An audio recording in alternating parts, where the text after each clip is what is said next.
Jay, we've made it to the Tour Championship, and coming in March, we were uncertain.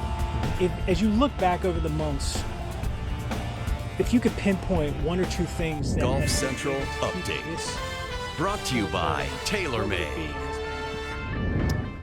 Number one is the responsibility that our players, caddies, everybody, our media partners, tournament organizations, everybody that's inside the bubble week in and week out and has been responsible for returning the game, I think has been committed to the protocols, has identified some of the changes that we needed to make early, and that's what's gotten us to this point. The best system is only as good as those people that are following it and leading it, and I just don't think, I wish I could convey even more strongly just how proud I am of the players and the caddies, and you've seen it.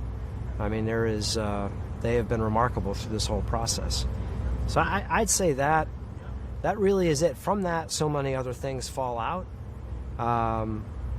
But I think without that, we wouldn't be here today.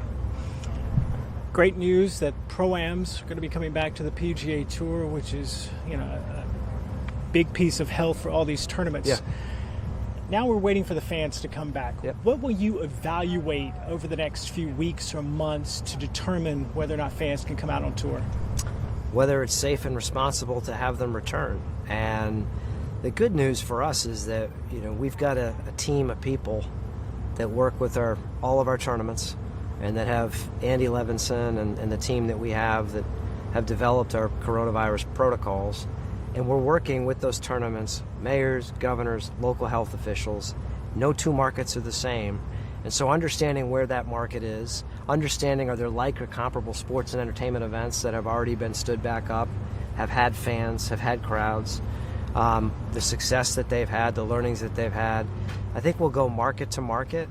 But very early on, we decided that we were going to take this in 5 phases. And the 5th phase is the one that we want to get back to. Going to Pro-Ams and limited spectators are phase 2 and phase 3. And I think the world will be telling us, and it'll be pretty obvious when it's the right time to return fans. It's interesting, we're about to turn into the fall, and a lot of sports entities watch what you did out here on the PGA Tour in battling COVID-19. Now we're turning to football. Stadiums are going to be welcoming fans. Yeah. How much attention will you pay to that in making your decision? A lot. We pay attention to everything, and our teams, we've been fortunate to be able to get great counsel from the other leagues, and hopefully we've done the same. And everybody's been pretty transparent about what their learnings are. But I think when you look at college football, you look at the NFL, you look at some of the other sports, NASCAR. I was watching the race on Saturday night and saw 20,000 fans at Daytona. Just understanding how that's all working, how they're operating, and then how that applies to us is certainly helpful to be learning as you're going. Does it apply? It does. Yeah, it absolutely does. I think, for us, we're on several hundred acres out here. And, the reality is that we had, with Dan Sullivan at the Memorial Tournament, we had plans and we were approved to return fans at roughly 25% in Columbus. And we just decided at that time, with spikes in some of the uncertainty nationally, that it just wasn't the right time to do so. But I think you look at, getting through that race on Saturday night, you start looking at events in the fall. If those are successful, then you learn from that. And there's some things that you might apply. But honestly, the plan that we had going into Memorial was a great one, where you're corralling people, you're keeping people socially distant with masks on. Being outside, for the very reasons that we've been able to successfully return, you could apply that logic and say we should be able to successfully return with fans. Let's move to social and racial issues across the country. You guys, you being the tour, and your staff have been vocal in making sure that you promote equality. And why is that important to the PGA Tour? Because the game of golf is a game for everybody. The PGA Tour is a tour for everybody.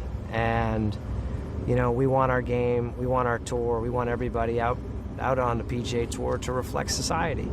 And I'm really proud of the work that we've done going back to 2014, both internally as we look at our organization, and then externally some of the things that we felt like we could do to make an impact. And as we said following some of the recent tragedies, we want to be part of the solution. So in our own way, I think the big thing for us is, our tournaments, a lot of these organizations have been in their community for 50, 60, 70 years. You got business leaders, civic leaders, you've got people, thousands of people in that community that come in and help us operate those events, and they know the need, they know the areas of highest impact, and if we can do what we've always done, which is to partner with them and to identify the causes that can make a difference and commit to that and raise awareness for that, I think that can be our biggest impact. And look no further than here in East Lake Foundation, a story that you guys have told so beautifully, and I want to keep telling more and more people because it's something we're all extremely proud of. I think we as a tour look at our tournaments, look at the first tee, where we are, where we're going, opportunity for a lot more growth and a lot more impact there. Look at the work that Ken Bentley, the APGA have done, look at other alliances that we're going to form, and I think our actions and our impact are going to be significant, and that's a commitment that we have, and we've got we'll continue to add and continue to identify new ways to be helpful. As we have seen in our country, athletes seem to have the strongest voices. Have your athletes come to you and express their views on and requests on what the tour can do?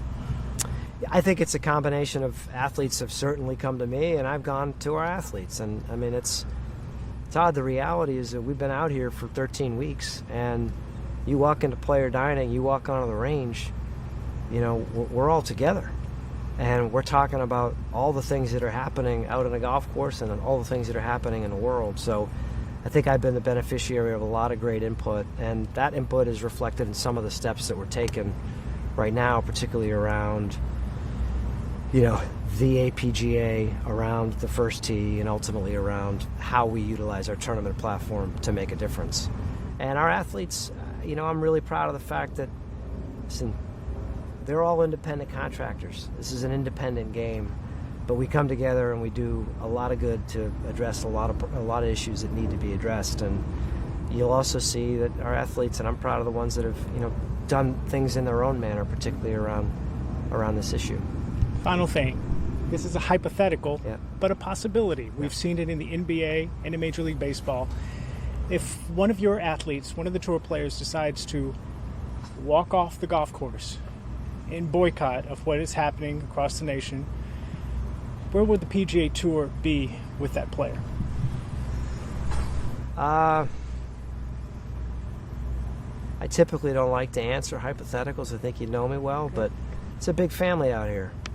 And when people are hurt, you understand the basis for their hurt, and you decide what the right thing to do is. And so there's a lot of things that could go into that, but we're walking forward every day with compassion and empathy, and with a plan to make an impact. And I think some of our athletes, particularly last week, the fact that they said that this platform, by continuing to play, it allows them to continue to use this platform to make a difference. We're making a difference in every community where we play, and they can make a difference through their own actions and words. I think that's that formula has withstood the test of time, and I think it's something that's going to put us in good stead as we go forward. How much has the tour in golf been elevated, I guess, over the last few months? Yeah, listen, I think the numbers bear it out. Consumption has been up across every single metric, and that's something that we felt like would happen, but it has happened, and it's happened, some pretty startling numbers. We've seen great advancements as it relates to daily fantasy and gaming. Now that you're seeing more markets come online and be legalized, I think the fact that we haven't had spectators, and we've been able to generate the amount of money for COVID-related charities and dollars in every single market, all those things are things that we're really proud of. The other piece to this is, when you step back and you look at what's happened, we're here this week at the Tour Championship, but we're here because of the work Seth and Susie at the PGA of America, Augusta National, USGA, RNA, Keith Pelley with the European Tour, LPGA. We've all come together to try and work to make certain that we present our sport in the best possible light at the highest level professionally. And then, when you think about where the game is, we've had record months of June and July.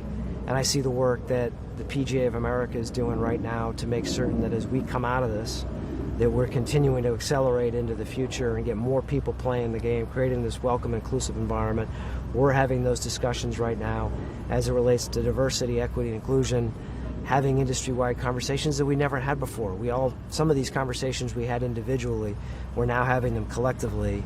I think for someone that's watching right now and thinking about the game they love, I think that's the thing that's going to be, I think that's going to be one of the greatest outcomes of what's happened here. Yeah.